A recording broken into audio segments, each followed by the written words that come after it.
growing up in Nelson, you get pulled immediately to action sports, the mountains, and storytelling within that. And because some of the best people in the world live in Nelson that make those films, it's very easy to do it coming from here.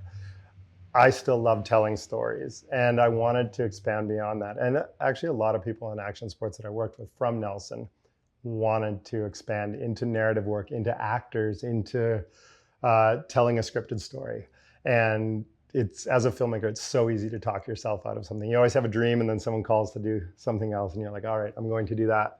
And when the pandemic hit, suddenly my bread and butter as a filmmaker is traveling the world with bikes and skis and things like that. That was the furthest thing from an essential service.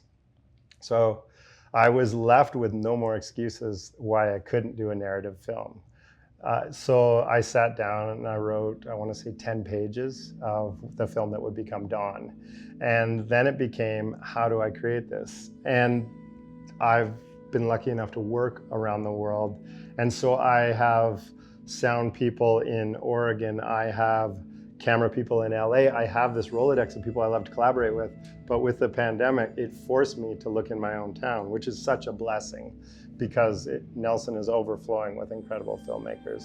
I'm part of the Kootenay screen-based industry, and immediately I reached out and started to hunt down names and find these people, and was just amazed at how many talented people there are in this town.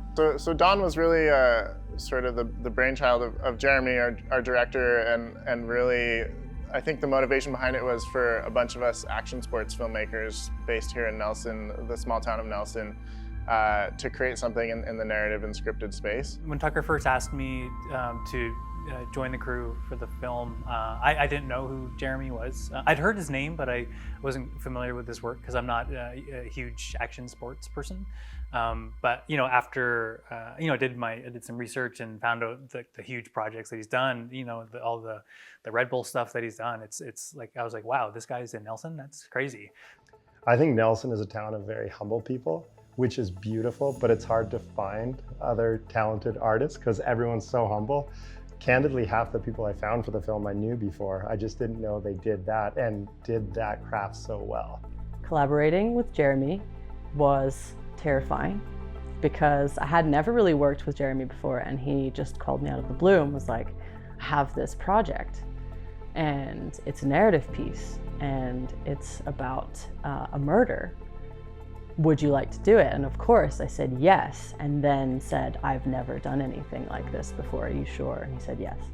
So it was honestly really incredible to have someone trust you that much and be able to be that honest and have it be this learning process. There's this moment when it's just an idea and then you almost have to believe it into existence. I set out to do a 10-minute short film in Nelson. I wrote small because it was the pandemic and we didn't want to have a huge crew. And all of a sudden, you have to convince everyone that it's real. And this community here is so amazing because everyone jumped on immediately and had beautiful ideas and contributed above and beyond. As the director of photography on this project, reading through the script that Jeremy had initially sent me really just brought some visuals to life in my mind. And that's really what called me to this project initially, was just the initial visuals and sort of the grittiness of it. It's not your happy Disney script where everything works out in the end. It is a sort of gritty project, and I think we really brought that forward in the lighting and the camera side of things. Every film I've ever done is a celebration of humanity to that point, and I wanted to spin the lens 180. So this film is really about what would you do if your best friend woke you up in the middle of the night and asked you to do something horrible with them. Sound speeding! Oh God. Scene 2, take 1, Mark! In my career, up until this point, I have worked on primarily action sports documentaries, and so it was extremely refreshing to do something completely different. After I read it, we talked about what he was trying to achieve. I feel like every film kind of has an end goal or a statement or something that you're trying to say that isn't in the script. And there's always something between the lines. Scene 5B, take 6, Mark. It explores this idea that someone pulls the wool over our eyes. It's because we're so busy telling our own lie that we can't see that someone else is doing it. So again, the darker themes, darker than anything I'd done, but so much fun to play with because of those themes.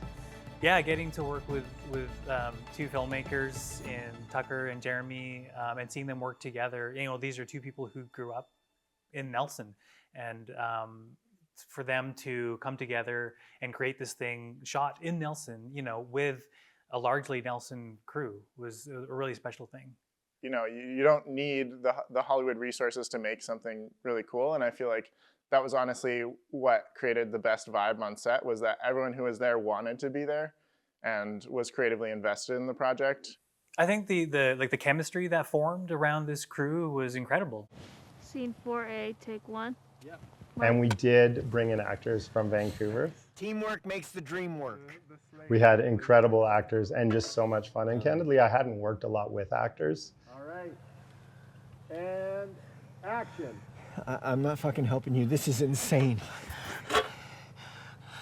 I can't trust anyone but you.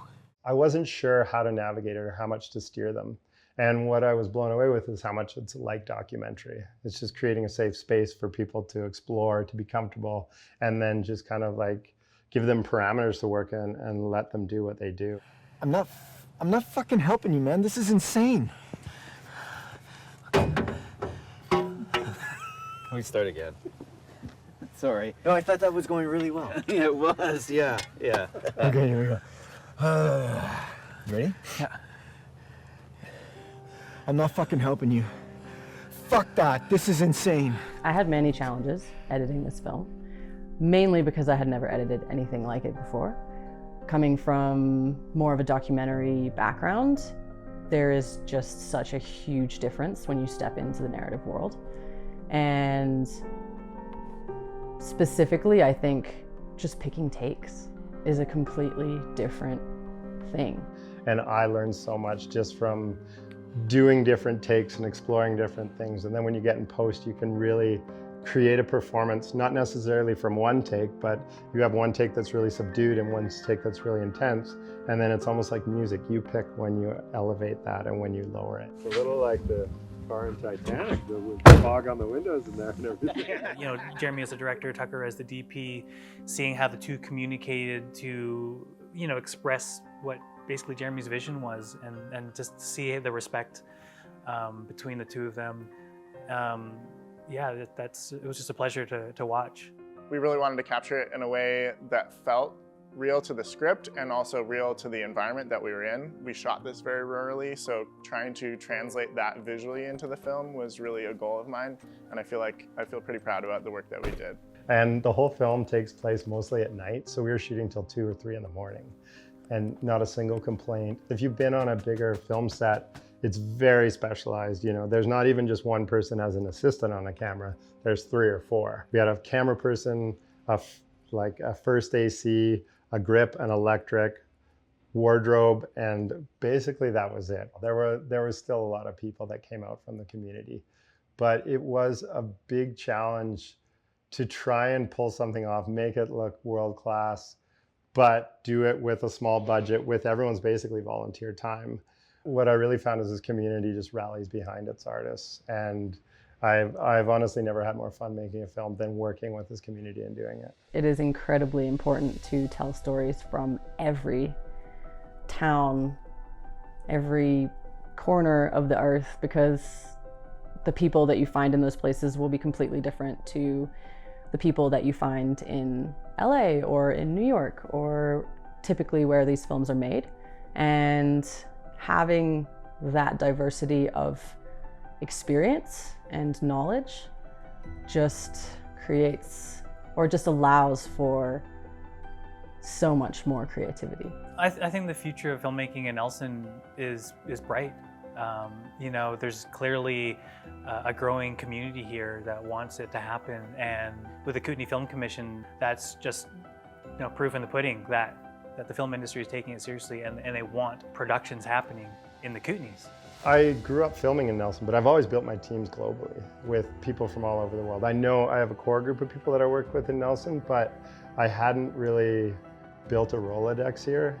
And to reach out to all these artists that live here that have these same dreams of doing a style of film that is supposed to be done only in LA and Vancouver, but they've chosen to live here. They want to live in a place where lifestyle is king and you can go ride your bike in 5 minutes or play in the mountains, but they don't want to have to choose between art and being able to have that lifestyle.